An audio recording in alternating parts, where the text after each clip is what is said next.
Les damos la bienvenida y muy buenas noches a todos a este ciclo de webinars vinculados a la integración, la incorporación de la inteligencia artificial en ámbitos de salud, en distintas disciplinas, que está organizado con el título de IA aplicada en salud, que en el espacio de hoy, nuestro segundo webinar de este ciclo, está dedicado a la experiencia desarrollada desde la Sociedad Argentina de Cardiología.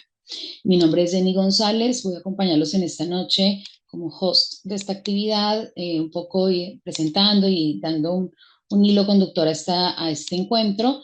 Soy miembro del Comité de Transformación Digital en Salud de la Asociación Médica Argentina y desde hace unos 10 años, un poco más, vengo trabajando vinculada a la formación en telemedicina, en tecnología educativa para pacientes y profesionales y en los últimos años más dedicada al impulso de la incorporación de inteligencia artificial en el ámbito sobre todo de pediatría. En el día de hoy me acompañan la doctora Judith Díaz Bazán, que es presidente del Comité de Transformación Digital en Salud de la Asociación Médica Argentina, que en un ratito contaré un poco más en detalle su perfil. Lo mismo que nos acompaña el doctor Santiago Manzolillo, que hace parte de la Federación Argentina de Cardiología y que es nuestro orador principal del día de hoy. Esta actividad se enmarca en un ciclo de webinars que venimos proponiendo desde el Comité de Transformación Digital en Salud, apoyado desde la Asociación Médica Argentina, con el objetivo de que podamos entre todos ir acercando novedades, estados del arte, situaciones, desafíos, implementaciones del uso de la IA en nuestros contextos y que iremos dedicando en cada encuentro a una especialidad. Les damos la bienvenida a todos ustedes. Hoy contamos con más de 400 inscritos a esta actividad y queremos saludar a todos quienes van a ver después también este video que participan desde 12 países de la región, toda Sudamérica, Centroamérica y España, Estados Unidos vinculados de interés a esta actividad, así que nos llama mucho la atención y agradecemos a todos su interés. Y también desde Argentina, desde casi todas las provincias también tenemos participantes, así que muy bienvenidos a todos y muchas gracias a todos por su participación. Los invitamos durante esta actividad, que vamos a estar acá cerca de 1 hora y 15, 1 hora y 20. Los invitamos a ir compartiendo sus preguntas, comentarios, opiniones, un poco como en formato de diálogo, a través del chat, para que en el desarrollo de estas intervenciones, tanto de la doctora Judith Díaz como del doctor Santiago Monzolillo, que es nuestro orador principal, yo pueda ir recopilando todas sus preguntas para que en la última sección de este webinar podamos acercar esas preguntas en un formato de conversatorio con el doctor Manzanillo invitado y que ustedes también tengan oportunidad de participar al final con algunas intervenciones que les daremos en su momento indicación para que puedan participar. De momento los invitamos a dejar sus micrófonos cerrados, sus videos abiertos, activos, nos interesa mucho verlos, compartir con ustedes. Quienes quieran quedarse aquí con micrófono encendido, bienvenido. Y me tomo acá un permiso antes de arrancar, doctora Judith Díaz, para invitar al doctor Néstor Pérez, que nos acompaña desde el comité también, a que nos dé una brevísima palabra de saludo antes de arrancar programa. ¿Le parece, doctor Néstor Pérez? Un brevísimo saludo ya que nos acompaña hoy. Sí, muchas gracias, buenas tardes. Un gusto estar en este webinar organizado por la Asociación Médica Argentina y la Comisión de Transformación Digital. La verdad que yo lo voy a tomar esto como un usuario, porque cada vez más los médicos necesitamos este instrumento, que sin duda es un instrumento que ya muchos y sin una formación adecuada lo estamos utilizando diariamente en nuestros consultorios. Y me parece que es clave que la Asociación Médica haya organizado esta comisión que dirige Judith y que me parece que va a ser muy útil para los médicos. Nada más que eso. Gracias. Gracias, doctor, por participar. Muy bien, doctora Judith Díaz, la invitamos a que nos comparta esta introducción, esta breve introducción acerca del enfoque del día de hoy. La doctora Judith Díaz es presidenta del Comité de Transformación Digital de la Asociación Médica Argentina, como les comentaba hace un momento. Es miembro de RECAINSA y de la Red Salud Más Ambiente, secretaria de Women Global Health Argentina, mujer médica con experiencia en cargos de liderazgo y asesora con recorrido en roles legislativos, ejecutivos, de políticas públicas en salud y en docencia universitaria en Argentina y asesora en distintos proyectos de la región. Coordina el Foro de Salud de la Mujer y Diversidad de la FCM-UNC y de la Fundación Gaspar Casal en trabajo conjunto con la OSC para el liderazgo y empoderamiento de la mujer. Muchas gracias a todos y a escuchar. Bueno, gracias Jenny. Buenas tardes. Bienvenidos a este segundo webinar de un ciclo que parecería que va a ser mucho más prolongado de lo que habíamos iniciado. Les dejo profundamente el saludo del doctor Miguel Galmés, que por temas de agenda, el presidente de la Asociación Médica Argentina, por temas de agenda no nos puede acompañar en esta apertura, pero quiero decirles que como pares, cuando nosotros decimos que nos juntamos y armamos mesas de trabajo, con el doctor Miguel Galmés tenemos más de 10 años de vinculación en esto, cómo empezábamos a hablar de firma electrónica, firma digital y un poco empujando y generando propuestas de políticas públicas junto a la COMRA, la Confederación Médica de la República Argentina, donde resguardamos el ejercicio ético y el bien desempeño de nuestra profesión utilizando herramientas digitales. Yo soy médica de formación infectóloga, con posgrado en salud pública y magíster en salud digital. ¿Y qué me motiva esto de encontrar en la Asociación Médica Argentina un escenario perfecto para que el, la disrupción tecnológica que estamos viviendo en nuestras vidas, en lo cotidiano, esto de que probablemente los que tenemos hijos grandes no van a buscar un lugar para comer o una farmacia si no tienen el teléfono en la mano, ¿no? Y esto comenzó a invadir nuestra vida de manera transversal y también invade todos los ámbitos laborales, las ciencias y las disciplinas de la salud mucho más que otras y a una velocidad donde podemos decir la parte positiva es que no tenemos que pagar para acceder a los últimos newsletters, algo que hace 15, 20 años era así, teníamos que estar suscrito a alguna página. Hoy el conocimiento es transversal y esto permite generar estas nuevas comunidades de entorno y de trabajo colaborativo. Entonces decimos que debemos prepararnos para adoptar estas nuevas herramientas, estas disrupciones tecnológicas, de la misma manera en que pudimos adoptar el estetoscopio o de la misma manera en que confiamos en que un teléfono, un reloj inteligente, un anillo inteligente mide nuestra frecuencia cardíaca, nuestro ritmo ventilatorio, nos dice cuántos pasos hacemos. Entonces, la pregunta que nos hacemos es, ¿cuán confiables son estos elementos? ¿Cuán lo podemos incorporar como herramientas disruptivas a nuestro trabajo cotidiano?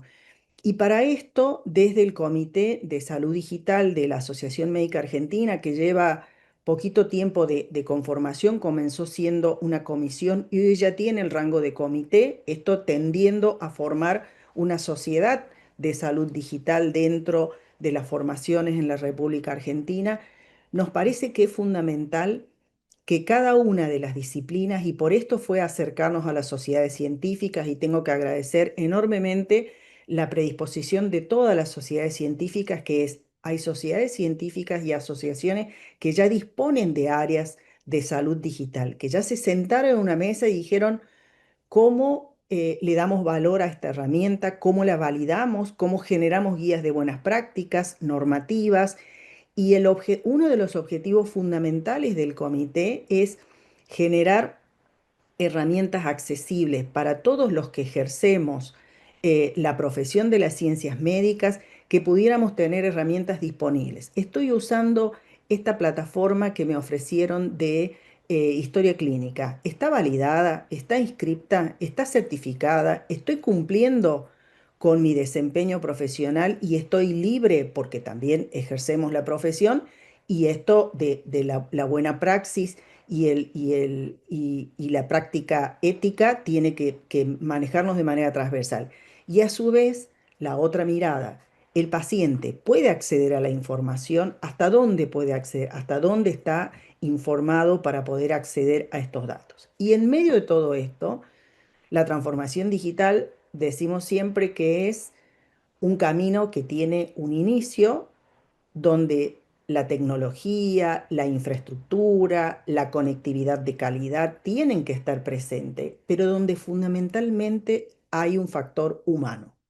El factor humano que debe acompañar el marco normativo, regulatorio, porque muchas veces vamos a generar directrices, guías de buenas prácticas que terminarán consolidando la base para un documento legal, para tener una ley.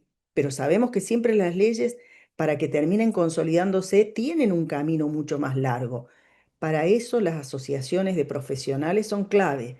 Debemos generar directrices, guías de buenas prácticas, marco regulatorio que nos permita garantizarnos y en este espectro mundial poder decir estamos haciendo uso de dispositivos médicos, de inteligencia artificial aplicada a la práctica cotidiana, pero que es ética, que es legal, que está validada y que está regulada. Entonces, frente a esto fue que convocamos a las distintas sociedades y en este caso la Federación Argentina de Cardiología para ponernos en contexto cómo fue evolucionando la práctica de las ciencias médicas, de la especialidad, acompañando esta transformación digital que es una cultura.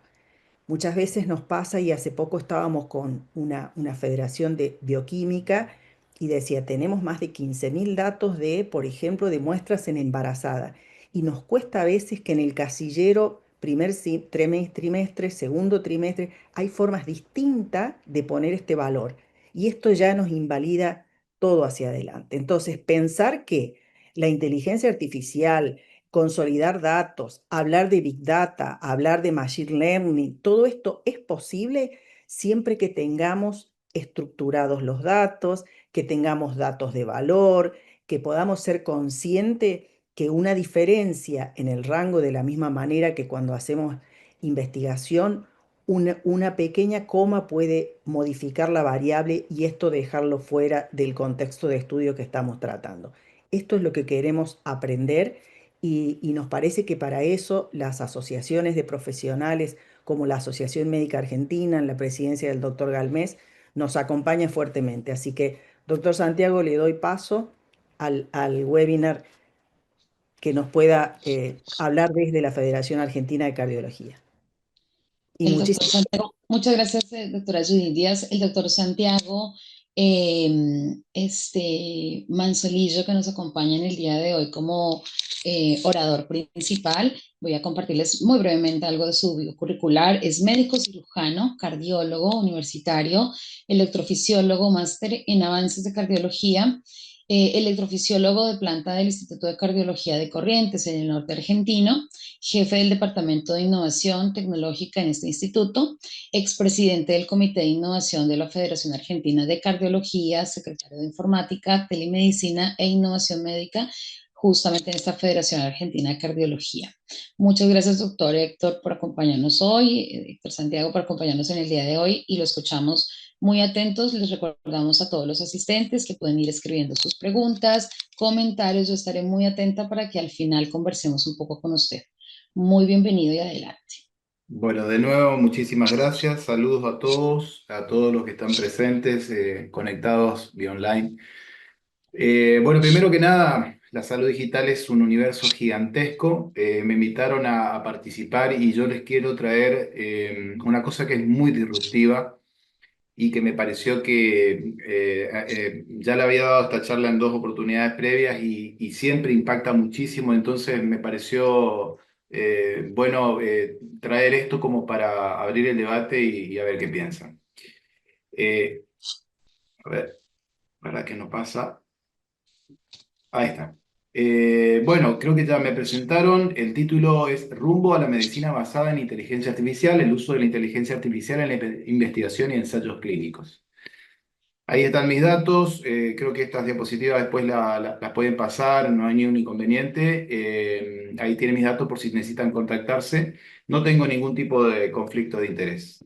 La inteligencia, depende de la definición que tomemos, más o menos son todas iguales, digamos, la capacidad del ser humano que tiene de entender la realidad del entorno, aprender, razonar y tomar decisiones, y la inteligencia artificial en principio intentar hacer lo mismo a través de las computadoras. Hoy por hoy podemos aprender y en algún caso hasta podríamos decir razonar, pero todavía el uso cotidiano de la inteligencia artificial está un poco lejos de todo eso. Sobre todo porque se dirige solamente a un punto, y esa es la inteligencia artificial que hoy manejamos todos, que por ejemplo puede ser un chatbot o puede ser hacer una imagen o un video, pero se dirige a una sola cosa y no a la realidad completa que nos rodea. De esa manera se llama la inteligencia artificial débil. Más adelante vamos a ver la clasificación. Hoy por hoy nosotros, digamos, el gran auge de todo lo que significa para digamos, la generalización, digamos, de la inteligencia artificial fue más o menos a raíz de el noviembre del año 22, cuando se popularizó el ChatGPT. Porque es accesible, como se dijo, de bajo costo, es un modelo que, digamos, trabaja con el lenguaje y entonces se popularizó y es como de alguna manera la punta del iceberg, porque de abajo se viene estudiando sobre inteligencia artificial desde la década del 40, 50 y muchísimos avances fueron encadenándose, aunque tuvieron algunos periodos un poco más lentos, para que más o menos por el 2016 el Deep Learning haya llegado a un cierto nivel como para producir todas estas innovaciones. Inclusive recientemente el Premio Nobel de Física fue dado para uno de los precursores, o dos de los precursores de este Deep Learning que potenció la creación de los modelos de lenguaje que se hicieron populares desde el año 22. Pero en realidad, bueno, hace mucho que se viene investigando sobre el tema. En medicina, cuando tenemos un problema, lo que intentamos hacer es clasificarlo para ordenar la información y de esa manera poder entenderla mejor. Entonces, como intento de clasificación, podemos llamarla, como le dije recién, la inteligencia artificial estrecha o débil, que es la que se dirige a un punto, a una cosa, la inteligencia artificial general o fuerte, que es la que le tiene miedo a Elon Musk y qué sé yo, porque se cree que existe, pero no se está seguro, que sería la inteligencia artificial general o fuerte, donde este modelo de inteligencia artificial estaría capaz de entender el entorno tal cual como el ser humano, en todos los matices que tiene lo que le rodea a la persona. Y también existe la posibilidad de que fuera inclusive superior a la inteligencia humana, entonces sería la inteligencia artificial superior. Esta es una clasificación en cuanto a la potencia, pero según el método, que es una clasificación un poco más conocida, toda la inteligencia artificial engloba a lo que se llama el machine learning, que en definitiva quiere decir el aprendizaje automático, más o menos, y este machine learning engloba otra vez al deep learning, que es de alguna manera lo más moderno dentro de la creación de las creaciones de la inteligencia artificial, donde se encuentran las redes profundas y las redes neuronales artificiales, que son las que realmente han hecho el gran salto último, el último gran salto hacia todas las maravillas que vamos a ver enseguida. Se puede clasificar de muchas otras maneras y donde solamente las redes neuronales son una parte y existen otras formas que pueden hacer las computadoras para tratar de imitar esto que habíamos dicho.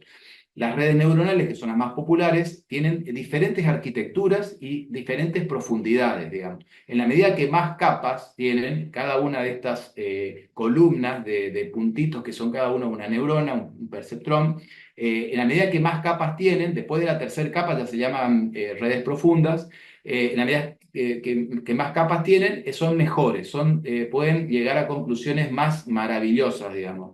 Pero también en la medida que son más profundas, son más difíciles de entender cómo llegaron a un determinado resultado. Y este es el fenómeno de la caja negra, que es un problema porque le quita explicabilidad a los modelos que nosotros necesitamos entender cómo funcionan, porque cuando nosotros no entendemos cómo funcionan genera incertidumbre y esa incertidumbre no nos deja trabajar tranquilos. Y hay un montón de otros programas que intentan entender el fenómeno de la caja negra para poder, digamos, hacerlo más creíble sobre todo. Entonces, para que nosotros podamos entender cómo se llegó a determinada conclusión en un modelo de inteligencia artificial. En salud, tenemos, como se dijo también antes, que tener gran cantidad de datos. Estos datos tienen que representar a toda la población en interés, porque si no podemos introducir un sesgo en el modelo que estamos haciendo. El modelo puede funcionar muy bien en una determinada población, pero no se puede generalizar. El sesgo es uno de los principales problemas para poder conseguir la validación y posteriormente, una vez que se valide, empezar a aplicarla en una determinada área.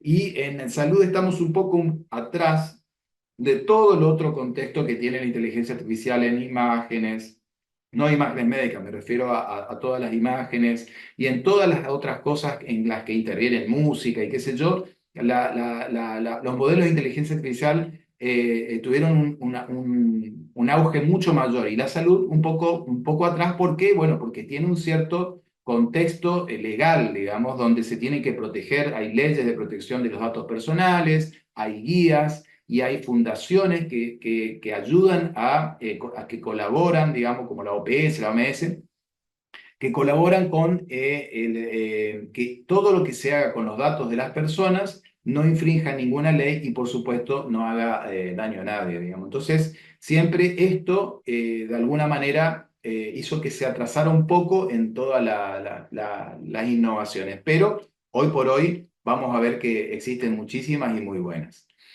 En cuanto a los ensayos clínicos, nosotros sabemos que existe una especie de pirámide gigante donde tenemos distintas calidades de los ensayos para tener la calidad de la evidencia, digamos. Desde estudios de un caso o serie de casos hasta las revisiones o metaanálisis de ensayos clínicos, donde los ensayos clínicos aleatorizados parecieran estar bien altos en esta pirámide de evidencia. O sea, para que nosotros digamos que la evidencia es mayor, cuanto mayor está en la pirámide, tiene mayor peso. Y los ensayos tienen distintas fases, como sabemos nosotros, desde la fase preclínica hasta la fase 4, y son muy populares, digamos, todas estas fases en los fármacos, pero también en todos los desarrollos médicos se aplican. Y, por ejemplo, los fármacos, sabemos que por cada 10 que empiezan en la fase preclínica, solamente una llega a pasar a todas las fases. No están exentos los ensayos clínicos de problemas, porque tienen un inmenso gasto de planificación y de ejecución, tienen una dificultad para reclutar pacientes. Creo que todos hemos participado de alguna manera de algún ensayo clínico y sabemos lo que significa encontrar un paciente que se ajuste a todos los criterios de inclusión y exclusión. Hay siempre un desafío para generalizar los hallazgos en los pacientes de nuestros consultorios y también existen muchos sesgos, por ejemplo, el sesgo de publicación. Por ejemplo, hay más de 30.000 ensayos que no se completaron por el poder limitado, porque tenían un periodo inadecuado de seguimiento, porque la población era muy heterogénea, porque tenían muchos eventos adversos. O sea, no se publican y al no publicarse es como que no existieran. Y entonces, finalmente, cuesta que nosotros podamos encasillar a nuestro paciente de consultorio en un ensayo clínico. O sea que los ensayos clínicos tienen problemas. Si bien son la escala más alta de la evidencia, no son perfectos, digamos. Fíjense qué interesante esto. En computación existe la ley de Moore que dice que existe prácticamente una especie de ecuación lineal. En la medida que va pasando el tiempo, se va aumentando la capacidad de la memoria. Pero a una de estas revisiones se le ocurrió hacer una especie de juego de palabras y dio vuelta a la palabra y se demostró una ley al revés, digamos, de Erum, que significa cómo va cayendo la cantidad de fármacos que se van informando, que se van publicando en la medida que van pasando los años y las décadas, por el elevadísimo costo que tienen. Por ejemplo, hoy día para desarrollar un fármaco necesitamos 2.500 millones de dólares y más o menos entre 10 a 15 años, y acuérdense que muchos de estos quedan en el camino de las fases. O sea, realmente es un problema el hecho de que van disminuyéndose progresivamente la cantidad de desarrollos nuevos. Y tenemos que adaptarnos. Tenemos que adaptarnos porque si no nos adaptamos, bueno, fuimos, digamos, desaparecemos. Hoy por hoy, también haciendo un juego de palabras, existen estudios adaptativos que inclusive se pueden utilizar con inteligencia artificial. Los estudios adaptativos existen desde antes de la inteligencia artificial, donde trataban de mejorar la precisión, la confiabilidad, la potencia y la generalización de los datos, pero mediante inteligencia artificial, estos estudios que mejoran más todavía son estudios, por así decir, que están en la vanguardia, digamos, donde inclusive se pueden simular múltiples bases de datos, se pueden hacer análisis interinos, se pueden estratificar cortes, se pueden hacer un montón de otras cosas e incluir un montón de fórmulas de Machine Learning para poder mejorar aún más. Y es sobre todo en donde más ha impactado este tipo de estudios adaptables es en la oncología, donde ya hay trabajos que han utilizado esta metodología de estudios incorporando la inteligencia artificial y haciendo de que se potencie mucho la eficacia y la seguridad y la rapidez de esto. Por otro lado, la frontera más lejana que tenemos en cuanto a la inteligencia artificial en los ensayos clínicos son con la combinación de los ensayos en la medicina de precisión o ensayos de N1 agregados a la inteligencia artificial. Los ensayos de N1 es una cosa relativamente más reciente, digamos, donde son realmente muy disruptivos, porque imagínense que un ensayo de N1 es una cosa rarísima y si le agregamos la potencia que tiene la inteligencia artificial, serían más factibles. No quiero entrar en detalles, pero se dividen en dos grandes grupos: los pacientes que tienen enfermedades crónicas y estables, donde se le van testeando diferentes drogas después de un periodo de WhatsApp, o, por ejemplo, en los pacientes que tienen enfermedades tan raras a las que se les hace una terapia y se les investiga muchísimo para que en pacientes parecidos se puedan también utilizar. Esto es lo que más lejano está de existir, pero les quiero contar dónde está la frontera. Así es que, ¿qué le vamos a pedir a la inteligencia artificial? Y bueno, que nos ayude para todo esto que dijimos de los ensayos clínicos en el costo, disminuyendo el costo y disminuyendo el tiempo. Bueno, esto, digamos, representó un crecimiento exponencial en los artículos publicados, por ejemplo, en PubMed, sobre inteligencia artificial hechas, los trabajos de ensayos clínicos hechos, donde la inteligencia artificial tiene un rol significativo. Y, por ejemplo, los fármacos, esta es una línea de tiempo que hoy por hoy se dividen en tres grandes hitos para el desarrollo de fármacos. Primero fue como se estudiaba habitualmente en los fármacos, después ingresó todo lo que es la genómica y todas las ómicas, y finalmente ahora está ingresando en la última línea todo lo que tiene que ver con el Machine Learning, el Deep Learning, para la confección el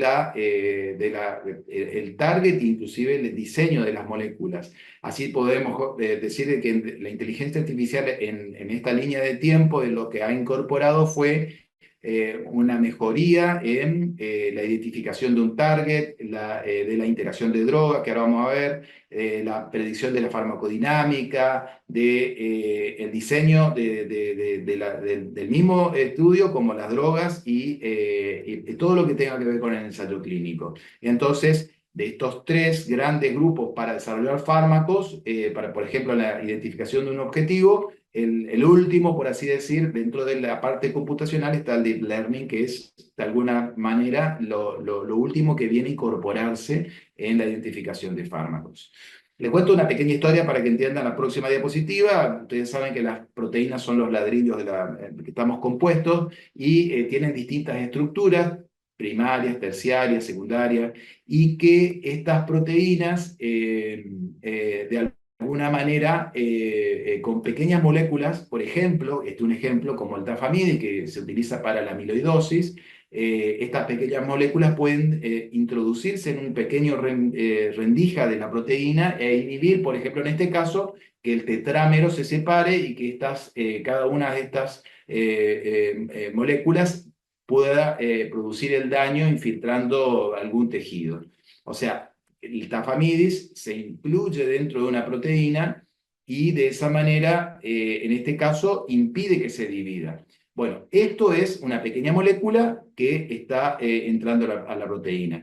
¿Cómo fue capaz de diseñarse? Y bueno, porque esto fue por serendipia, pero hoy por hoy existe un modelo de inteligencia artificial que mejora de alguna manera el tiempo y el costo de decir cómo es estructural, la arquitectura estructural de una proteína. Antes nosotros para saber cómo era una proteína, no solo para saber los aminoácidos que tenía, sino cómo realmente era la morfología de la proteína, había que pasarla por cristalografía y era una cuestión que llevaba muchísimo tiempo, era muy costosa y además solamente se podían hacer en algunos centros. Hoy por hoy, con un modelo de inteligencia artificial donde se le incluyen los aminoácidos, entonces se puede entender cómo es la proteína y de esa manera no hace falta hacer todo lo otro que era muchísimo más engorroso. De alguna manera, hoy con este tipo de modelo que se llama AlphaFold, que pasó por distintas etapas, se puede predecir la morfología de la proteína con una precisión tal que nosotros podamos empezar a investigar sobre micromoléculas que puedan interferir en algún punto o en un resquicio especial. Así, por ejemplo, incluso están los trabajos que empezaron a encontrar los que son los oligonucleóticos antisentido, por ejemplo, que lo que hacen es pegarse a un determinado ARN e inhibirlo, por ejemplo. Ustedes saben que en la célula hay ARN y el 70% del ARN de las células no se transcribe a proteínas, se utiliza para llevar información y que son un target espectacular para los fármacos. Bueno, entonces si nosotros hacemos un ARN que combine antisentido porque de alguna manera se pega a un determinado ARN y lo inhibe, podemos direccionar la información dentro de la célula en la fabricación de proteínas. O si no, los heptámeros, que son lo mismo, pero que no se pegan a otro ARN, sino que se pegan a una determinada proteína. Entonces, estos oligonucleótidos funcionan como pequeñas moléculas de alguna manera y son algo así como es un destornillador que uno pone dentro de una máquina que llena de engranajes y los traba, digamos, y puede diseñar una determinada molécula con esta AlphaFold que yo les contaba, diseñar para que entre a una determinada rendija y así producir muchísimos remedios. Por ejemplo, les muestro dos, también en amiloidosis, que nosotros en cardiología hoy por hoy la estamos estudiando muchísimo, ya existen medicamentos que son, por ejemplo, en este caso, heptámeros. Pero bueno, una vez que nosotros tenemos un gran avance, encontramos una proteína, tenemos que saber si son o no son tóxicas. Y bueno, por ejemplo, el que se llama Proctor, modelo de inteligencia artificial que utiliza Machine Learning y dentro del Machine Learning también una fórmula matemática que se llama Random Forest, lo que hace es predecir si va a ser o no va a ser tóxica la determinada molécula que nosotros descubrimos. O sea, lo que se ve en el gráfico aquí, en el gráfico A, por ejemplo, es una curva ROC que dice qué tan bueno es para predecir si, lo que va a suceder, digamos, con una determinada molécula. O sea, se anticipa, no hace falta probarlo en el paciente, sino que el modelo es capaz de decirnos, y entonces eso nos ayuda a saber si puede pasar de fase 1 a fase 2. ¿Qué chance tiene nuestra molécula que la descubrimos y qué sé yo, de pasar de una a otra por el modelo de la forma en la que está entrenada el modelo? Lo cual ahorra muchísimo dinero porque cada una de las fases es muy costosa y si nosotros pudiésemos predecir quiénes van a pasar, entonces seleccionamos las moléculas de antemano que van a pasar y de esa manera se ahorra tiempo y dinero. Pero una vez que nosotros seleccionamos y decimos que no es tóxica, tenemos que conocer muy bien la farmacodinámica. Y también hay modelos que predicen la farmacodinámica de esas moléculas que nosotros podemos inventar, entre comillas. Y entonces por ejemplo, es un modelo que lo que hace, fíjense, la curva roja es la curva predicha por el modelo y la curva azul es la curva hecha que se hace de forma habitual. O sea, fíjense cómo imita exactamente. O sea, nosotros no necesitamos hacer la farmacodinámica, podemos llegar a utilizar este tipo de modelos para predecir, como dijimos en la diapositiva anterior, la toxicidad y en este caso también la farmacodinámica. Entonces, saber si va a poder pasar, por ejemplo, de fase 2 a fase 3. Otra vez ganamos muchísimo tiempo y, por supuesto, dinero. Miren esto que es más espectacular. Acá se les ocurrió agarrar y hacer un modelo que prediga si va a pasar a fase 3, ya de fase 2 a fase 3. Y entrenaron a un modelo, o sea, a un modelo de inteligencia artificial se lo entrena con datos, se lo entrenó con 55.600 ensayos. Y esto no es una exageración, es así. Con esa cantidad de ensayos se lo entrenó para ver si podían pasar y se encontró que después de analizar más de 8.000 tratamientos, más de 3.000 entidades, es efectiva con una curva ROC de 0,88. Es realmente muy, pero muy potente el modelo que nos va a predecir. O sea, desde la formación de una molécula para saber si es tóxica, para saber la farmacodinámica y también para saber si pasan a fase 3, los modelos existen. Y acá estábamos metidos allá en el interior de la célula, digamos, pero ahí no termina la cosa. Nosotros tenemos que enfrentarnos a un paciente real. Fíjense, este modelo lo que hizo es analizar el lenguaje natural, o sea, así como nosotros chateamos con ChatGPT, esos son procesamientos del lenguaje natural, bueno, hicieron lo mismo, hicieron un modelo y lo metieron adentro de un paquete de 1.300.000 historias clínicas. Y le dijeron, de la información que recojas de todos esos pacientes, yo quiero que me detecte, por ejemplo, hiperactividad, demencia, herpes zóster, enfermedad de células falciformes, diabetes. Y el modelo fue capaz de hacerlo.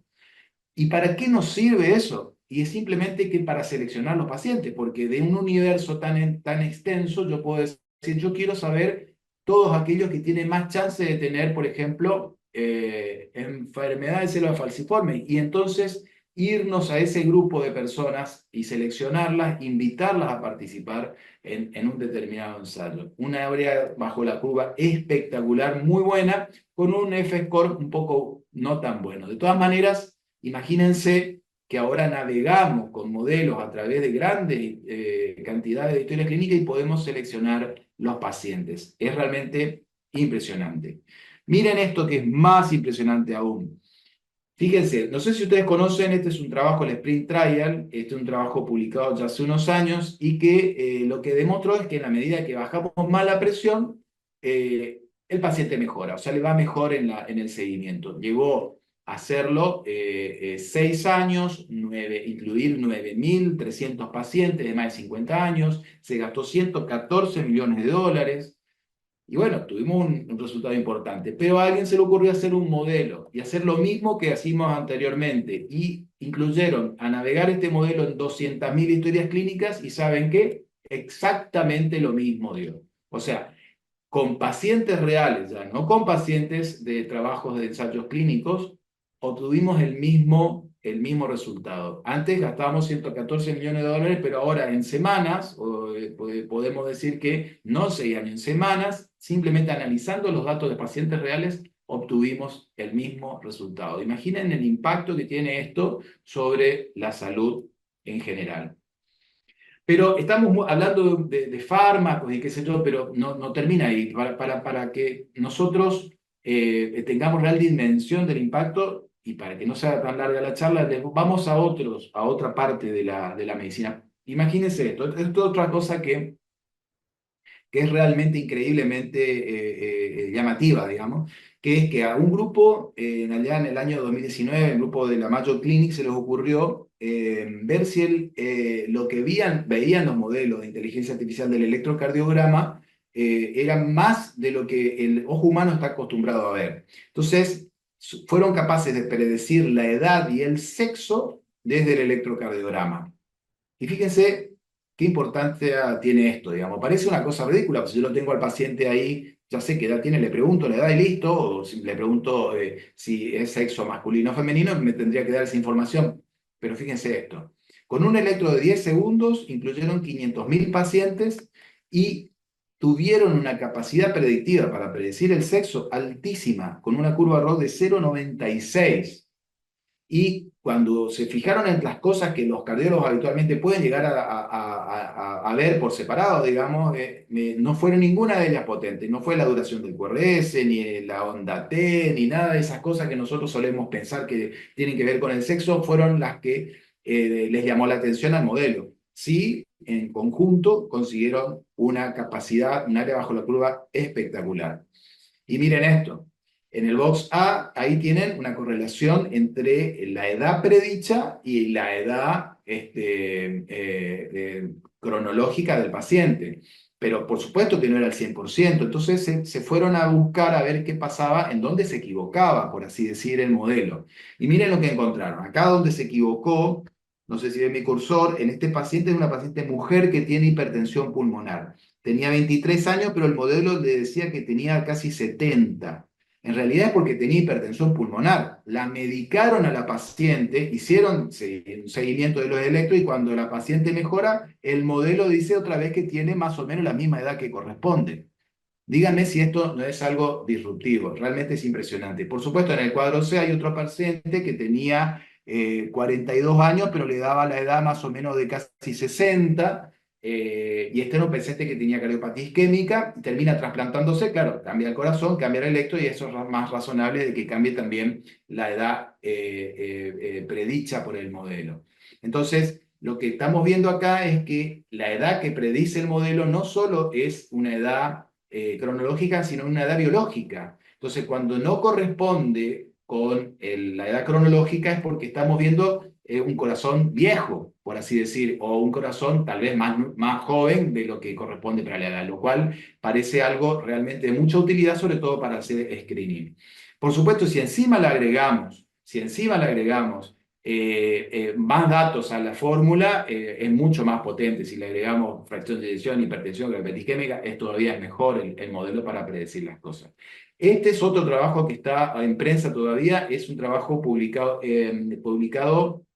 realizado en Australia, y lo que encontró fue que acá no hicieron la división de sexo, pero sí lo que encontraron es que con múltiples electros tenía una potencia mejor para predecir la edad con el mismo impacto que sería poder decir la edad biológica, por así decir, de una persona. O sea, ya tenemos poblaciones totalmente diferentes, una australiana, que puede tener caucásicos, por supuesto, pero una población diferente, y tiene un hallazgo muy parecido. Y acá está nuestro trabajo. Nosotros conjuntamente hicimos un convenio entre la Federación Argentina de Cardiología y la Sociedad Argentina de Bioingeniería. Pudimos juntar gente que más o menos teníamos los mismos intereses, e hicimos un trabajo. Nosotros en nuestra institución tenemos bases de datos grandes, conseguimos pasar por la parte de legales, conseguimos pasar por docencia, conseguimos pasar por ética, y pudimos juntar los 275.000 electros,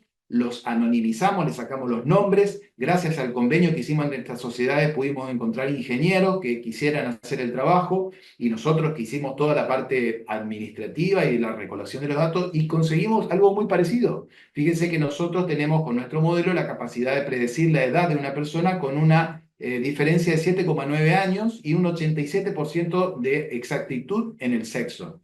Que esto, ya les repito, le debe estar sonando raro. ¿Por qué tanto el sexo? Y bueno, porque la sobrevida de los sexos no es el mismo, la expectativa de vida es diferente según el sexo. Y esto mismo, con algunas modificaciones, recientemente, esto hace pocos días fue publicado en un congreso, en un libro que se hizo del congreso, en un congreso holandés, por la gente de los ingenieros que están en SABI y que están en la facultad en FASTA, en Mar del Plata. O sea, tenemos nuestra población local, acá también tenemos caucásicos, pero tenemos de todo, y en nuestro también es capaz de ver eso que los cardiólogos no estamos ni siquiera tenemos ganas de ver la edad que puede tener el paciente desde el electrocardiograma, ni siquiera queremos arriesgarnos, pero eso se puede ver y tiene un impacto muy importante porque predice la edad biológica y con todo lo que eso significa en el pronóstico. Y así que en las revisiones en general, cuando se habla de todo esto, se menciona que en donde más está impactando, digamos, en los ensayos es en el reclutamiento, seguido por el diseño del ensayo, esto que yo les había contado de los estudios adaptables, en el análisis, la potencia del análisis, en la conducción y en la fase preclínica. Y parece que está ganando la carrera en cuanto a la cantidad de ensayos clínicos hechos con inteligencia artificial en la oncología. Probablemente tenga mucho que ver esto con lo que le vaya a suceder con los estudios de N1.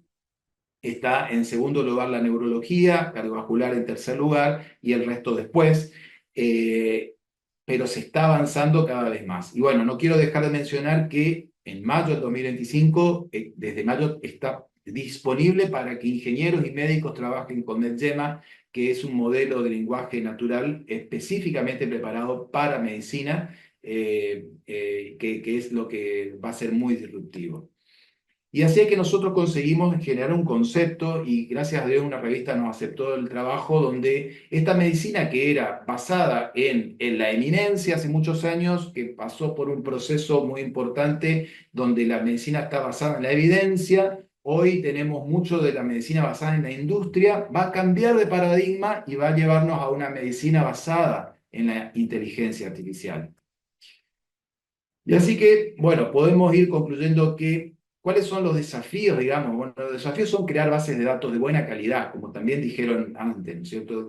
Con un marco legal vigente, el curado de la base de datos, paradójicamente somos médicos y estamos curando base de datos, pero no tiene que ver con la curación, sino con que cada cosa sea lo que está realmente indicado. Por ejemplo, para nuestra base de datos nosotros hicimos varios curados, yo fui el médico que decía, por ejemplo, este es un electro normal y este no es un electro normal. Es el curado, es una gran parte, digamos, muy importante que se tiene que hacer bien para que se puedan entrenar bien los modelos de inteligencia artificial y por supuesto el resultado sea bueno. Para, por supuesto, incluyendo todas las poblaciones para evitar el riesgo, para trabajar mucho en la validación y que, perdón, que tiene que ser legal, no podemos hacerlo en forma, tomar una base de datos sin pedir el permiso, porque después eso es impublicable y tampoco se puede generalizar, tiene que ser confiable, tiene que ser segura, tiene que ser accesible, tiene que ser transparente y el fenómeno de la caja negra, hay muchos problemas con eso porque no se sabe muy bien cuál es el camino que llevó el modelo y por dónde fue. Y podemos ir concluyendo que los ensayos clínicos son una de las herramientas más potentes para generar evidencia. La inteligencia artificial es una herramienta que todos conocemos que es también muy potente y que combinada con los ensayos clínicos va a ser lo disruptivo, lo que probablemente es probable que cambie el paradigma. Y los ensayos clínicos pueden mejorarse en tanto a su diseño, tamaño, costo, selección de la población, conducción, análisis y la rapidez. Pero existen desafíos, como por ejemplo el hecho de esto de las bases de datos, de que se pueda hacerlo en forma legal, y por supuesto que en un futuro próximo seremos testigos de un gran cambio. Este es el QR de nuestra encuesta en FACT, donde nosotros estamos intentando hacer un mapa de cómo está el país con la salud digital. Están todos invitados a contentarla. Está preparada, pensada para médicos.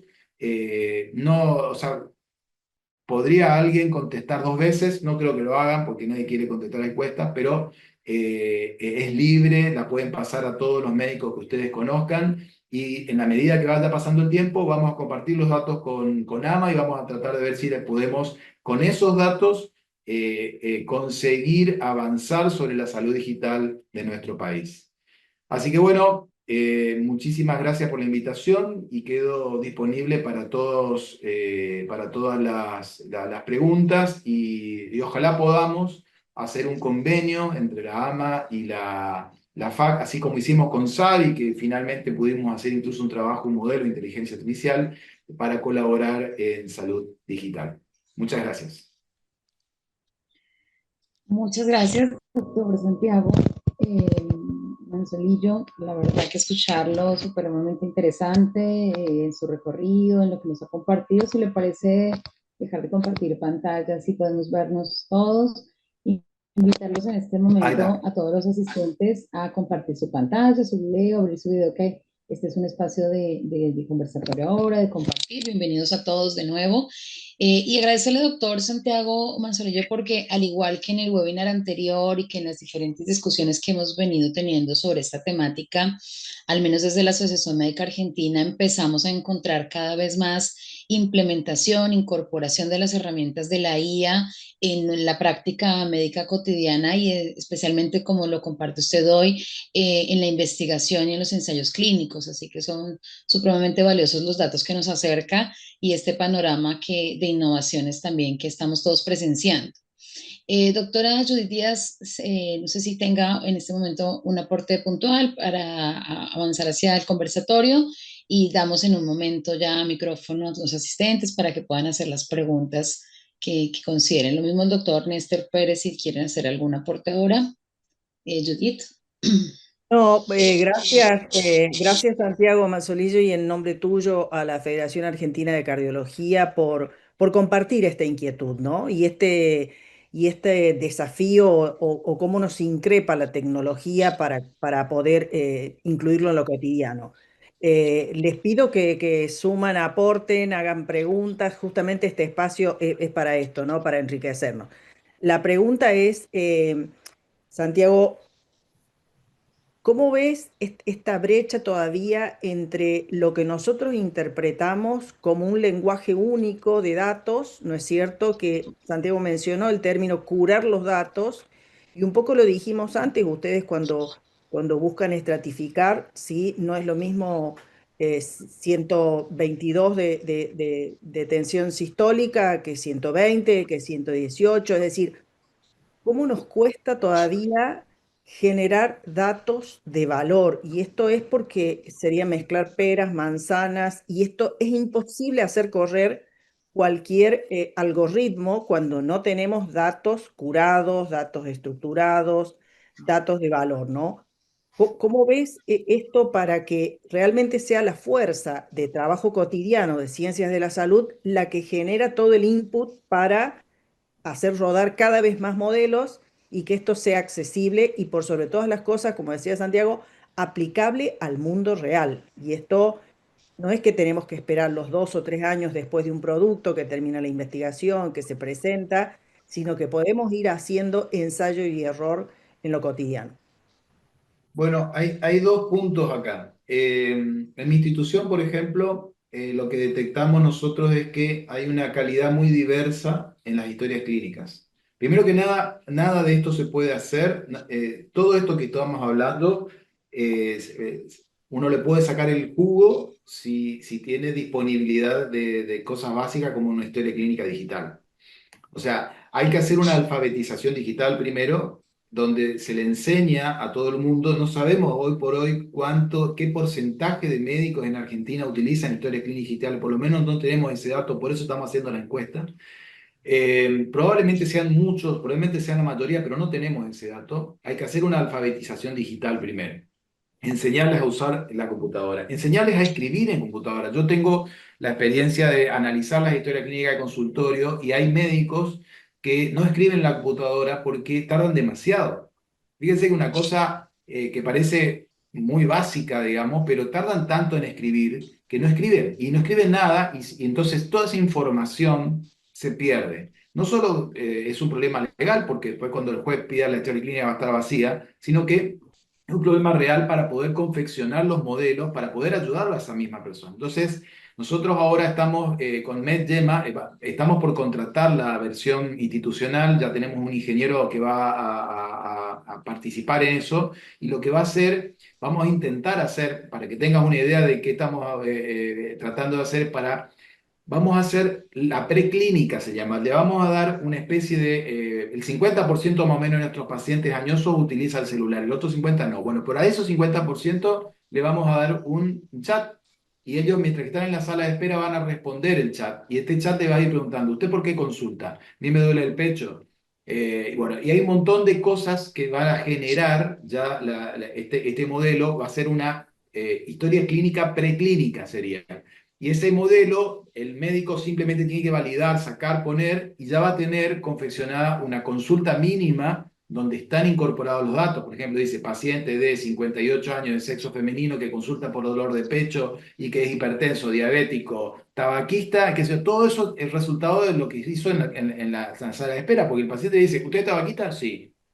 Eso lo puede hacer el modelo. Bueno, entonces si mejoramos eso, vamos a tener muchísima información que es la base para poder ayudarnos a nosotros mismos después a capturar los pacientes, a utilizar toda esta cuestión. Entonces, si el médico no tiene una computadora en su consultorio, estamos mal, porque no vamos a poder utilizar todas estas herramientas y como dice Belinsky, médico más inteligencia artificial va a ser mucho mejor médico que médico sin inteligencia artificial. Entonces hay que explicar esto, que es una herramienta, no les digo que va a ser lo mismo que el estetoscopio, pero es una herramienta muy potente, muy necesaria, hay que alfabetizar, explicar a todo el mundo que hay que usar y después enseñarlas a usar, pero son cosas que le van a facilitar porque disminuye hasta un 25% el tiempo administrativo. O sea, antes de que el paciente entre a la consulta, se disminuye. En un estudio que se hizo en Estados Unidos, ellos contaron el 25%. ¿Eso qué hace? Que las salas de espera estén más vacías, que haya más tiempo para atender a más gente y que la gente espere menos. O sea, 25% ahí. Después, el médico va a tener que escribir mucho menos. Eso va a hacer que también se reduzca muchísimo el tiempo de la consulta y que se dirija hacia lo importante, no hacia estar poniendo a ver si puso el acento, si tecló. O sea, bueno, entonces, eso es uno de los caminos. Esa es una de las formas. Entonces, tratar de llevar la alfabetización digital a todos los médicos y producir modelos como estos que estamos por hacer con el MEGEMA que puedan ayudarnos en ese sentido y después poder captar un montón con todas esas historias clínicas, seguir trabajando para llevar, por ejemplo, entonces el paso posterior es que el médico que está sentado en el consultorio, por ejemplo, ve y dice, este paciente tendría que tener IECA, o tendría que tener este fármaco. Entonces aparece una ventanita y dice, no se olvide de pedirle el ionograma porque este tuvo con mucho diurético. O sea, ya empieza a ser un asistente dentro de la consulta. Eso probablemente sea posterior.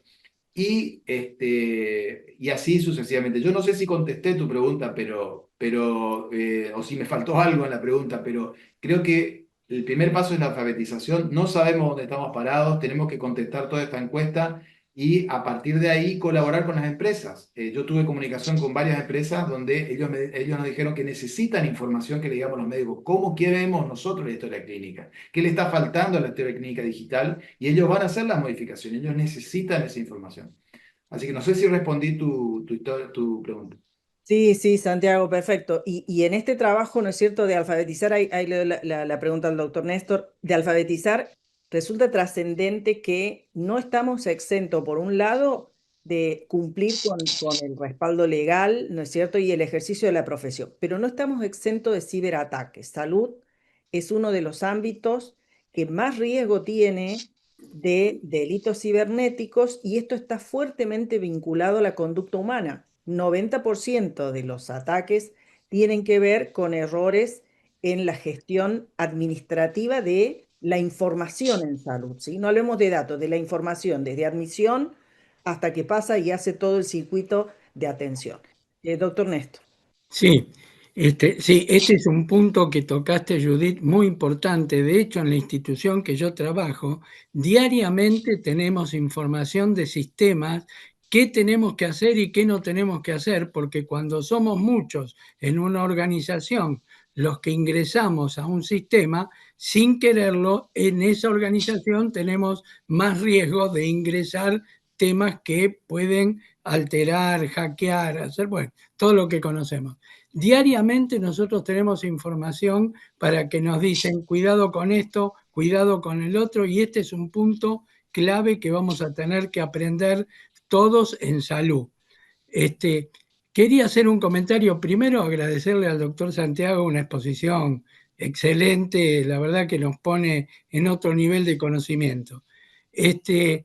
Claro, yo creo que la utilización de la inteligencia artificial en medicina va a tener un crecimiento logarítmico en la medida de que los médicos empezamos a ver la utilidad cada uno en lo que hacemos. Miren, nosotros estamos estudiando, yo hago medicina, cardiología nuclear, ¿no es cierto? Estamos estudiando desde hace un tiempo la información, es decir, el informe de los estudios de SPECT cardiológicos de esfuerzo, inteligencia artificial versus 2 observadores expertos. Esto lo vamos a publicar porque llegaremos al tamaño de la muestra cerca de fin de año. Pero lo primero que quiero decirles es que lo primero que pasa es que asusta la capacidad y la destreza con que la inteligencia artificial informa. Y ahora lo que estamos estudiando no es solo la coincidencia, sino que estamos estudiando la sensibilidad y especificidad de la inteligencia artificial versus el observador humano para cada una de las paredes y de las coronarias. Porque ustedes saben, quien hace esto sabe que hay diferencias en la sensibilidad y especificidad según lo que uno esté viendo en cada pared del corazón. Y casi siempre lo que estamos acostumbrados a tener métodos, vemos que si aumentamos mucho la sensibilidad, baja la especificidad. Pero bueno, estamos estudiando esto y la verdad que yo les puedo adelantar que estamos teniendo resultados asombrosos. ¿Qué es esto? Esto puede reemplazar, nosotros creemos que nos puede ayudar, no reemplazar, porque cuando tenemos dificultad en una pared, si no sabemos, hay estudios que se llaman equívocos, es decir, que la inteligencia artificial ayuda mucho. Y esto es lo que estamos viendo como experiencia ya en lo que sería la utilización de este instrumento como un instrumento en la clínica diaria, ¿no? Para los cardiólogos, en la clínica diaria. Esto solo quería decir, muy, muy buena la reunión. Sí, tal cual. Yo también quiero acercarles acá algunos comentarios que han ido compartiendo en el chat, algunos internamente, otros acá en público. En primer lugar, doctor Santiago Manzolillo, muchos comentarios de agradecimiento y felicitaciones por su presentación dinámica, actualizada, en un español que hablemos todos y que entendamos todos, que a veces en algunas especialidades el vocabulario, la complejidad de las temáticas a veces son difíciles de comprender y acá usted nos ha hecho una presentación que destacan por su claridad y también por los aportes que nos hace. Así que bueno, acercarle esos comentarios. Preguntarle también, aquí nos envían algunos comentarios en formato de pregunta y ahora en un momento los vamos a invitar a que quien quiera levantar la mano y preguntar desde su cámara y video puede hacerlo en un momento. Preguntarle, doctor, un poco cuáles son esos otros desafíos que usted está viendo en su comunidad, en la federación, con sus colegas, en términos de este uso de IA de cara a los pacientes, ¿no? En esa interacción también con los pacientes, cómo alcanza a llegar a los pacientes esta interacción con IA, se está hablando de esto, los pacientes preguntan, cuéntenos un poco. Sí, hay varios niveles de interacción. El primero es el que el paciente hacía antes ya con Google. Nosotros tenemos, creo que todos hacemos consultorio, y tenemos un paciente que leyó Google y viene con un montón de preguntas que uno se da cuenta que fueron porque leyó internet sobre, qué sé yo, cualquiera de las patologías. Y nosotros, cuando nos enfrentamos con un paciente que de alguna manera leyó Google, perdemos un montón de tiempo, porque el Google lo que hace es darle información sin filtrar, y primero que los intoxica a los pacientes, ellos van sacando conclusiones muy erradas y nos hace perder muchísimo tiempo. Bueno, el ChatGPT va a mejorar eso de alguna manera, porque los pacientes cuando preguntaban a Google les tiraba demasiada información, el ChatGPT o cualquiera de los modelos de lenguaje, sobre todo el MedGema es mucho mejor que el ChatGPT, lo que hace es interpretar mejor la pregunta y entonces arroja una respuesta un poco más asertiva. Entonces, yo creo que el MedGema, que ahora, fíjense que el MedGema se lanza como un modelo crudo todavía. O sea, para nosotros médicos no es fácil de usar, hay que saber programar en Python para poder usarlo. Y lo largaron a propósito así, para que no lo utilizara la gente común, lo utilizaran los investigadores, los centros de salud, que tienen un ingeniero que pueda utilizar esta herramienta que es extremadamente potente y tiene dos niveles de potencia. 4 billones y 27 billones así le llaman a los dos modelos, a los dos modelos. Al de 4 millones le pusieron que vea placas y todo. Al de 27 billones es tan preciso que solamente chat, para que nadie se entusiasme demasiado y para que los pacientes no reemplacen al chat con el médico. Así como están reemplazando a los psicólogos con el chat GPT, no sé si se enteraron, pero la gente habla con el chat GPT y se siente tan bien como que hubiera hablado con un psicólogo medio, digamos, ni muy bueno ni muy malo. Bueno, para que esto no ocurra con los médicos, entonces lo largaron así crudo. Entonces, en definitiva, cuando esto esté un poco más avanzado, el paciente va a venir con una opinión médica menos ruidosa, va a venir con una opinión bastante más acertada. Por ejemplo, yo creo que tengo enfermedad coronaria porque el dolor es opresión en el área de la corbata, doctor, y cuando camino. O sea, va a venir mucho más, mucho mejor de alguna manera porque le va a ayudar al paciente a dirigirlo un poco mejor. Con estos también encuestas preclínicas también se va a poder capturar pacientes que están con dolor de pecho en la casa y van a esperar, no tiene que esperar 15 días, lo manda directo dice usted no tiene que esperar, vaya a la urgencia inmediatamente. Bueno, yo creo que va a mejorar en ese nivel. Primero estábamos hablando ahora en el nivel del paciente. En el nivel del médico, en donde más va a mejorar es en el médico que no estudia, porque tenemos muchísimos médicos que no estudian. Bueno, cada uno puede hacer con su vida lo que quiera. No hay problema con eso, pero hay muchos médicos que no estudian y hacen su consultorio todos los días. Bueno, a ese médico lo que le va a ayudar es a la confección de todas sus cosas y a tener como una especie de médico las 24 horas despierto, donde puede pedir él mismo su segunda opinión. Che, ¿te parece que este electro tiene hipertrofia? Y el Medgema le va a decir, me parece que sí. Ah, bueno, vamos a pedirle por la duda un eco, ahora vamos a confirmar. Entonces, o sea, el médico va a tener una segunda opinión autorizada en Medgema y que le va a colaborar mucho. Por ahí cada tanto va a alucinar, pero la mayoría de las veces va a estar bastante asertivo. Entonces el médico se va a sentir cómodo porque tiene un modelo de lenguaje que es cómodo. Entonces el médico no estudia, va a tener en ChatGPT el que estudia, digamos. O sea, él no estudia, entonces le pregunta al ChatGPT. Pero para el que estudia, también va a ser muy importante, porque cuando uno hace una charla, lo que sea, busca en PubMed, pone lo que quiera, también te arroja una cantidad, una catarata de información gigantesca, pero uno necesita un tema en específico, y eso va a ser Medgema también. Entonces Medgema te va a tirar, mira, este trabajo me parece que tiene que ver con lo que estás pensando y lo podemos mejorar. Entonces, para el que no estudia, para el que estudia, bueno, después, por decirte algo, el que hace imágenes, con esto termino en la parte esta, el que hace imágenes, va a poder hacer más imágenes. En los resonadores, por ejemplo, eso se le pasa en su centro. En su centro trabajan 24 horas. Te dan un turno para la resonancia a las 4:30 de la mañana. Las 24 horas trabajan.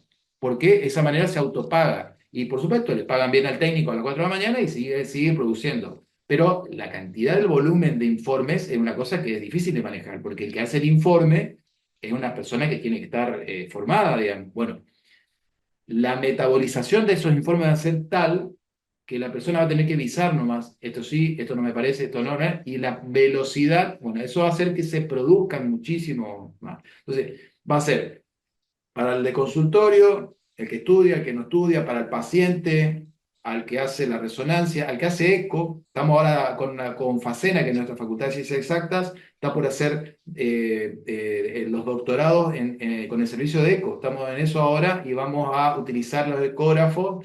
La base de datos, tenemos 24.000 ecografías, vamos a usar para hacer modelos de inteligencia artificial. Ya estamos en la fase de preparar los permisos y todo eso. En todos lados. Muchas gracias, doctor. Y acá aprovecho también a acercar otra pregunta. Algunos de ustedes están escribiendo preguntas por interno, directamente a nosotros y no acá en el público, así que las acerco por esta razón. Nos preguntan, porque hay toda una gama de especialistas aquí de distintos niveles de experticia con IA también, ¿no? Con inteligencia artificial. Algunos muy novatos, que por supuesto todos hemos pasado por ese lugar de empezar a probar, de empezar a ensayar y preguntan por cuáles plataformas comenzar, cómo ir arrancando. Entonces, si me permiten, yo quisiera hacer allí un apunte muy, muy chiquito y después preguntarles a ustedes también que nos aporten, ¿no? Para quienes son muy nuevos en esto de la inteligencia artificial, que sepan que hay múltiples plataformas para empezar a interactuar y que todo siempre va a depender de la temática en la que estemos trabajando, pero sobre todo del prompt, de la instrucción, de ese párrafo con el que nosotros dialogamos con la inteligencia artificial. Entonces allí puede ayudarles, indistinta a la plataforma que ustedes quieran usar, puede ayudarles a pensar una estructura base de esa interacción. Y esa estructura, ese armado de ese prompt puede tener 3 o 4 elementos para que ustedes tengan así una idea aproximada, ¿no? En primer lugar, hablarle a la IA siempre en un sentido de asistente, como en ese lenguaje más natural posible que ustedes tengan o lenguaje profesional si quieren implementar, pero piensen en la inteligencia artificial como un asistente. Y en ese sentido, en la primera parte de ese prompt deberían dar un contexto, ¿no? ¿Cuál es su especialidad? ¿Desde qué lugar preguntan? ¿En qué contexto? Tal vez el país, la población, si están trabajando con adultos, con pediatría, con el área que fuera. Un primer momento en ese párrafo, en ese prompt debería ser ese formato, ese contexto, ¿no? En segundo lugar, ahí sí ya directamente pueden preguntar o hacer la indicación en la pregunta del contenido que quieren preguntarle a la IA. Y en tercer lugar, darle alguna información adicional a ese prompt, algún contexto adicional puede servir. Entonces, por ejemplo, para quienes son un poco más nuevos en este ámbito, podrían entrar a una plataforma como ChatGPT-3, a Perplexity, Consensus, ahora les voy a escribir acá. Son todas plataformas, hay muchas, por supuesto, podemos hablar de cada una de ellas, pero el ChatGPT por su amplitud y por su programación es bastante confiable, bastante interesante, su modelo actual de interacción es muy interesante, lo mismo que Perplexity y Consensus, que tienen como característica ser muy académicos y conducir también a este universo de artículos científicos que son un poco más de nuestro interés. A veces esa es la pregunta que hacemos. Entonces, un ejemplo de ese prompt podría ser indicarle a la inteligencia artificial, soy un médico cardiólogo especializado en cardiología de adultos, electrografía, voy a tomar el ejemplo del doctor Santiago, ayúdame a encontrar 5 artículos de relevancia publicados entre el año 2023 y 2025 que marquen estos indicadores y que estén escritos en habla hispana, en tales países, con tales rangos. Entre más específica sea mi pregunta, esa inteligencia artificial me va a conducir a información más detallada y especializada sobre este tema. Pero mi prompt tiene que estar conformado con ese contexto. ¿Quién soy? ¿Desde qué lugar le estoy hablando a la IA? ¿Qué rol debe tomar la IA? ¿Qué formato debe tomar? Y qué temática o pregunta con los mayores detalles posibles. Y allí empezar ese diálogo. Yo creo que esa indicación le puede ayudar a los más novatos, a los más iniciales en este universo, a empezar a tener estas primeras interacciones. Y como decía el doctor Santiago, y ya vamos ahí con usted, y avanzar, por supuesto, y seguir estudiando, preparándonos y conociendo más plataformas. Doctor Santiago. Sí, hay que diferenciar dos tipos de modelos de lenguaje. Uno es el modelo de lenguaje común, el ChatGPT común, el Gemini común, Gemini, no sé cómo le quieran llamar, o el Grok, todos esos son modelos de lenguajes generales y comunes.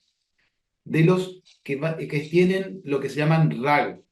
El RAG es una sigla que quiere decir que se van a fijar solo en un universo. O sea, si nosotros hablamos a ChatGPT, él nos va a dar un 90% de cosas reales y un 10% de alucinaciones. Yo tengo varias copias de pantalla de alucinaciones de ChatGPT que son muy buenas para explicar lo que es una alucinación. Entonces, ¿qué tenemos que hacer nosotros? Primero que nada, no tenemos que confiar 100% en lo que nos diga el modelo. Nosotros tenemos que dudar de lo que nos dice el modelo. Lo que nos hace el modelo es guiar, ayudar. Por ejemplo, yo le dije, yo necesito información sobre, qué sé yo, soy electrofisiólogo, estoy haciendo una charla sobre esto, Ese es el prompt, lo que yo escribo primero. Estoy diciendo, y necesito que me trae de la bibliografía. Me tiró 10 bibliografías. La segunda bibliografía, por ejemplo, tenía todo el formato de un artículo real, pero cuando lo fui a buscar a PubMed no existía directamente. Había uno muy parecido, pero no era real. Entonces uno no puede confiar, yo no puedo armar una diapositiva con esa bibliografía, ¿me explico, no? O sea, pero sí me va a orientar porque yo me voy a buscar no era, pero era muy parecido, el otro trabajo que no era el mismo título, era parecido, era muy bueno y me ayudó mucho. Para encontrar ese trabajo hubiera perdido mucho tiempo en PAME, pero bueno, entonces, los modelos de lenguaje, cuanto más dirigidos ya están de base, son mejores. Y el mejor, les puedo asegurar, porque es impresionante lo que acabo de empezar a investigar con MedGema, va a ser MedGema. Nuestro asistente probablemente sea MedGema.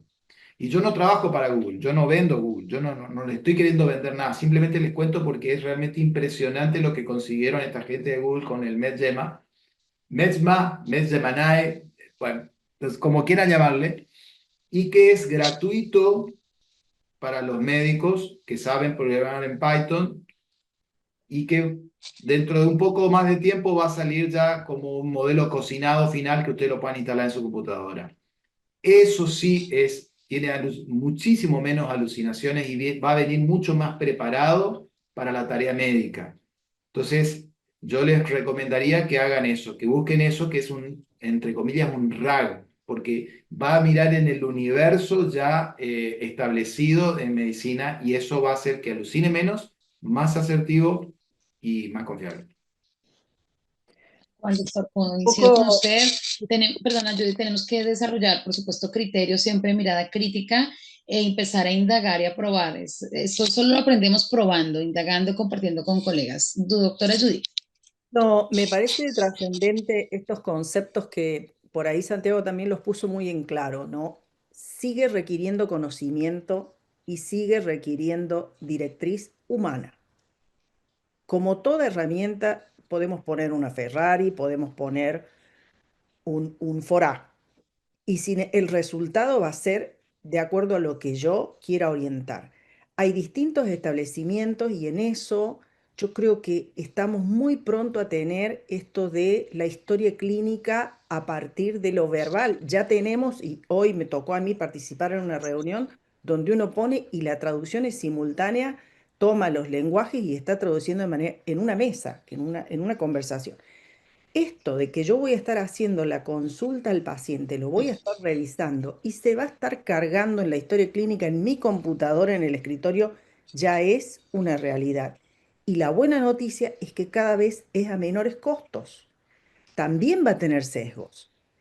La clínica alemana ha hecho un entrenamiento muy bueno con la de Santiago de Chile con sus sistemas de historia clínica, digo porque lo he podido ver en directo y de manera inmediata que el paciente comienza, un poco como decía Santiago, con el chat en la sala de espera, eh, ellos comienzan a tomar estos datos y a medida que está interaccionando con el paciente, le está generando un flyer, una recomendación y le deja aclarado, este flyer está generado por inteligencia artificial. Su médico lo debe supervisar. Entonces, de nuevo, si no sabemos lo que buscamos, no vamos a encontrar lo que queremos y siempre nos exige más conocimiento. Sí, también quiero agregar un poco que lo recargó Santiago y Néstor hace un rato, conocimiento específico. Necesitamos cada vez nuevas habilidades y nuevas destrezas que no habíamos adquirido nosotros en la formación ordinaria, porque no existían estas habilidades. Existe la primera universidad que va a dar el título en 4 años de médico y de médico en IA, que es una universidad de Texas en Estados Unidos, ¿no? Entonces digo, nos tenemos que forzar, tenemos que supervisar, tenemos que encontrar. Hoy justamente participaba de un panel donde dice que les cuesta muchísima plata sacar el contexto de cuando le preguntamos por alguna de estas plataformas y le colocamos el término, ¿puedes, por favor? Le cuesta muchísima plata sacar esto para que el algoritmo vuelva a entrenarse o cuando termina respondiendo mail le digo gracias. ¿Por qué? Porque seguimos interactuando de manera con el concepto humano. Entonces, de nuevo, va a ser un asistente espectacular y el rol debe ser este, el de asistente, porque si no vamos a ser partícipes de los sesgos y de los errores. Y esto me parece que es trascendente. Tal cual. Creo que es, bueno, si tenemos un espacio, unos minutos más para que puedan participar, levantar la mano tal vez. De igual forma, recordarles que tanto el primer webinar que desarrollamos de este ciclo, que se los compartimos hace un momento, acá está disponible en el canal de YouTube. Para quienes también son un poco más nuevos en esta temática, los invitamos a verlo porque es 1 hora 15 de un ABC muy bien desarrollado, muy actualizado sobre cómo se está usando la IA en general en el ámbito de salud. Y hoy también este webinar que nos acerca, sobre todo con el aporte del doctor Santiago Manzolillo de la FAC, de la Federación Argentina de Cardiología, nos aporta otra mirada y otros elementos supremamente valiosos. Así que desde el YouTube de la Asociación Médica Argentina podrán encontrar allí. También les dejamos acá disponible el registro de asistencia o simplemente nos escriben al correo desde el que les enviamos el enlace a Zoom para que vayan sumando su asistencia a este ciclo y puedan recibir su certificación al final de todo el ejercicio de ciclos. Y abrimos espacio a que quien quiera levantar la mano, dar un comentario adicional para que podamos avanzar allá hacia el final de este encuentro. No sé si hay algún otro comentario, doctor Santiago, Judith, doctor Néstor. Simplemente estamos nosotros empezando el camino de trabajar sobre la salud digital. Creo que lo primero es intentar de que cuanto más médicos respondan la encuesta en todo el país, nosotros lo vamos a alargar la semana que viene.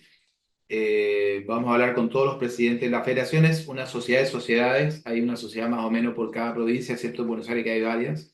Y cada presidente le vamos a insistir mucho para que se responda a esto, para poder tener información sobre dónde empezar, porque la verdad es que todos creemos que, pero no tenemos ningún dato de realmente si hoy por hoy el 100% de los médicos sabe lo que es salud digital o están empezando a usarla o no. Y a medida que tengamos ese dato, vamos a tener que ponernos a trabajar. Sí, me Tal parece cual. interesante también, Santiago, recalcar que la Organización Mundial de la Salud, así como adoptó hace más de 10 años los determinantes sociales de la salud, donde vive la persona, donde se desarrolla, donde crece, para alcanzar los ODS, también determinó los determinantes digitales de la salud. Y esto tiene que ver con que las comunidades van a quedar excluidas de sistemas de salud y de acceso a servicios de salud oportunos si no tienen conectividad. De la misma manera y de manera transversal, como también lo hacemos con el ámbito educativo. El ámbito educativo, si no tiene acceso a la conectividad, seguimos siendo comunidades totalmente aisladas. Y esto me parece que es trascendente porque este camino, ya lo recalcó el doctor Manzolillo, debe ir de la mano de acompañar la fuerza de los profesionales de la salud para cada vez encontrar más herramientas de valor en las herramientas digitales, pero también tener una comunidad instruida y que pueda tener acceso a la conectividad, una conectividad de calidad. Y esto me parece que tiene que ver porque cada vez más, incluso muchos de los factores que Santiago lo pudo mencionar en alguno de los estudios, aportamos datos de manera constante. Y fíjense que en salud solo llegamos a usar menos del 2% de los datos que generamos a diario como uso primario de los datos. Uso secundario de los datos todavía estamos en menos del 0,2%. Entonces digo, todos los días generamos datos, de la misma manera en que las plataformas con las que vemos una serie, una película nos interpreta y nos interpela hace más de 20 años, en esto va a pasar exactamente lo mismo. Lo que yo consumo, lo que yo cargo en mi teléfono, lo que busco, va a significar aporte de datos que deben construir al estado de salud de una comunidad. Y esto me parece que es un trabajo enorme que tenemos, ¿no? En esta época bisagra que vivimos entre la disrupción tecnológica y cómo esto lo utilizamos para mejores resultados en la salud. Creo que es tiempo de recordarles también que tendremos nuestro tercer ciclo, nuestro tercer encuentro de este ciclo, de este mes también, miércoles 27 de agosto, 19 horas, que estaremos avanzando con otra sociedad argentina de medicina. En este caso estaremos trabajando con el equipo de la Sociedad Argentina de Pediatría e iremos conociendo en estos microuniversos cómo es que la inteligencia artificial se está incorporando, qué desafíos se está trayendo y qué buenas prácticas basadas en la evidencia también se están desarrollando. Así que los invitamos a todos. Quienes se han inscrito, tanto al primero como al segundo, ya los damos por registrados en este tercer ciclo, así que recibirán la información de igual forma, pero para todos quienes están interesados, estaremos compartiendo el flyer de difusión a través de sus correos y el enlace de inscripción, pero quédense tranquilos que quienes ya han asistido al ciclo van a recibir directamente también el acceso de Zoom a esta actividad 27 de septiembre, de agosto, miércoles a las 19 horas Argentina, lo ajustan un poco a sus países y quiero reiterar antes de irle dando el cierre, palabras de cierre al doctor Manzolillo, a la doctora Díaz y al doctor Néstor que nos acompañan hoy, quiero también agradecer a los participantes de más de 12 países que se anotaron, se inscribieron a esta actividad, que la van a estar viendo también después en video, por su interés en participar, por sus aportes, sus preguntas. Estaremos en el video muy atentos también a leerlos, a acercar a los oradores que hemos tenido sus preguntas y a también saludar a todos los colegas que desde Argentina, desde las distintas provincias, se han conectado a participar el día de hoy, se han inscrito. Hoy teníamos cerca de 400 inscritos que luego van a estar viendo el video también. Así que a todos muchas gracias por participar y seguimos en contacto a través de redes sociales de la Asociación Médica Argentina, del Comité de Transformación Digital en Salud y de mi parte agradecerles por el espacio y atenta acá con ustedes a las preguntas, de lo que va surgiendo en estas semanas a cada encuentro. Doctora Judith, doctor Santiago, doctor Néstor, vamos haciendo el cierre, ¿les parece? Bueno, un saludo a todos, gracias por estar. Estamos disponibles desde la FAC para todos los interesados que quieran colaborar con la encuesta y participar con cualquiera de nuestras actividades. Y muy agradecido de que me hayan invitado, la verdad que un gusto estar con ustedes. Bueno, yo saludo, le agradezco nuevamente al doctor Santiago su exposición, muy buena, excelente, y me parece que esto refuerza esta situación del AMA y de esta comisión de transformación digital que está transmitiendo todo esto y haciéndonos a los médicos acercarnos a este tema. Así que muchas gracias.